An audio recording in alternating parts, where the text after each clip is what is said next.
Ang asawa ay hindi mo katulong sa bahay. Real talk lang ha, nakakainit ng ulo yung iba na parang automatic na responsibilidad ng asawa ang lahat ng gawain sa bahay. Asawa yan hindi katulong. Hindi mo siya inupahan para sa comfort mo. Hindi siya machine na program maglaba, magluto, maglinis, at mag-alaga ng bata araw-araw. Tao siya napapagod din, naubusan din ng pasensya, at may karapatan din magpahinga. Yung iba kasi sanay lang tumanggap ng gawa ng iba. Uupo, kakain, matutulog, tapos may reklamo pa kung may kulang. Ang kapal din ng minsan no. Parang nakakalimutan na relasyon to, hindi serbisyo.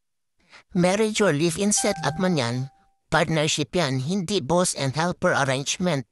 Kung pareho kayong nagtatrabaho, pareho kayong maglinis kung isa lang ang may taba.